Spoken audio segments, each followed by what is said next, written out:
Of course, my dad had a lot of anger, a lot of emotional stuff, and my dad's going to teach me how to drive a white Volkswagen that is a standard. Okay, that sounds like a pretty simple, complex problem, right? Of course, the problem is that he's next to me, and I'm afraid of my dad.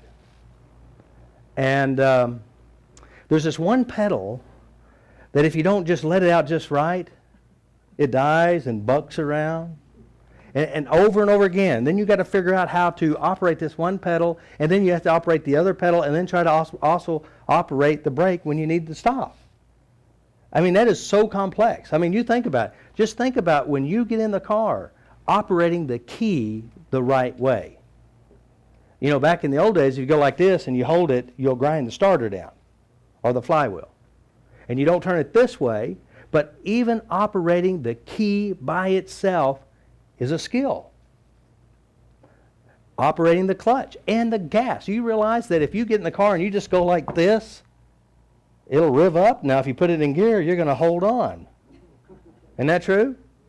But there are skills operating, many skills, complex skills of operating a car. Now, today, guess what? How many skills it is of driving a car? One.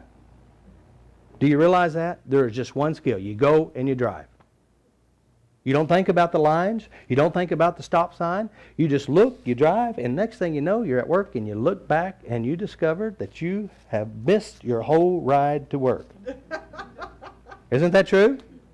It disappeared. So then you've been driving hundreds and thousands of times to work, and you start to remember all the times, and you can only remember maybe one or two. They too disappear, don't they?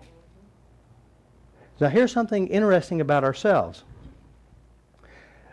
The young man who tried to finish high school, tried to finish college,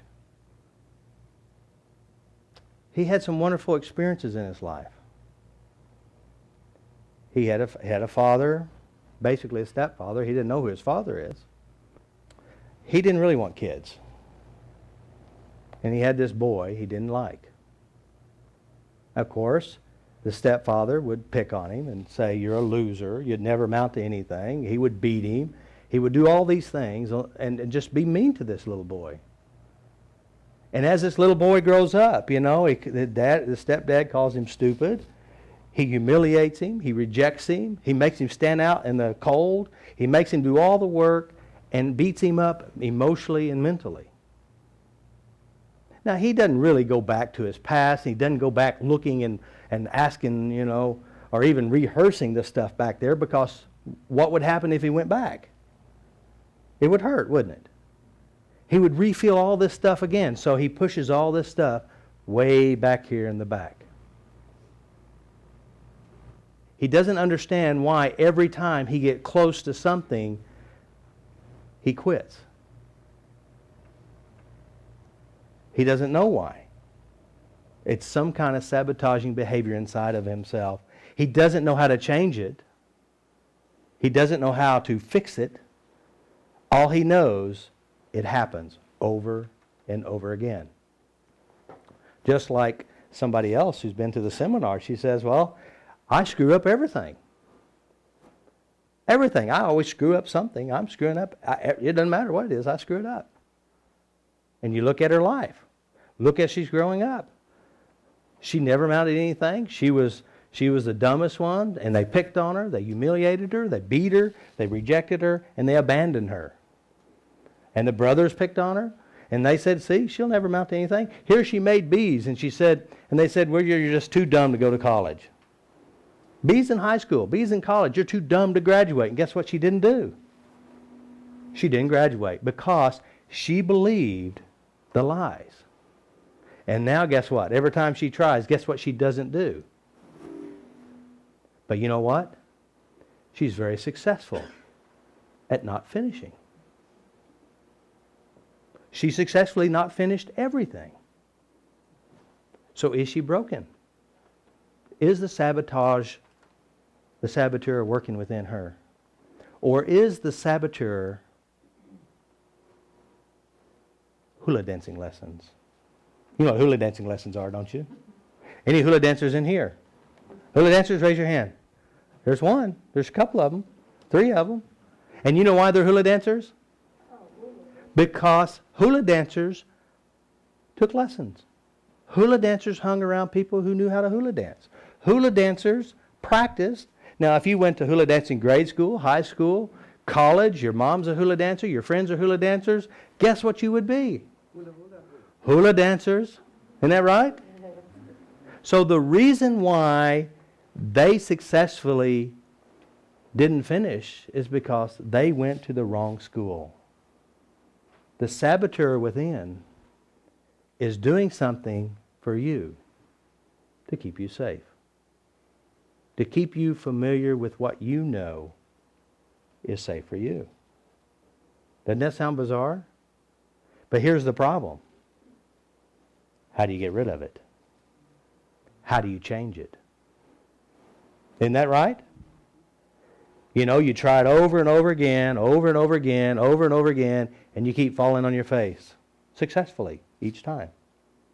Because there's a little path within your mind and references creating what you don't want. But here's the part. Here's the big part.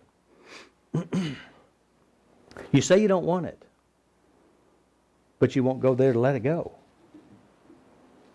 Do you hear what I'm saying? You say you don't want it, but you hold on to it dearly.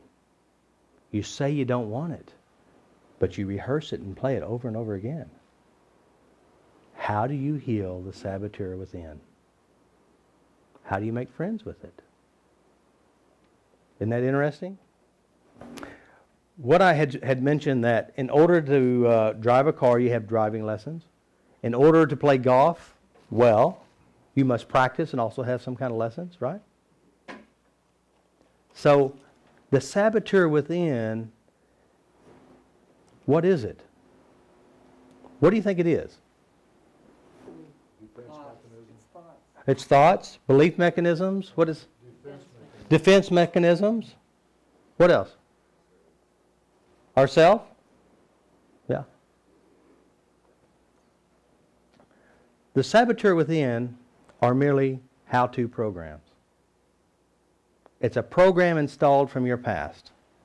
It's a program installed from your experiences, and what makes those experiences seem real, powerful, and effective are the emotions, the pictures in your mind, the sounds you play inside.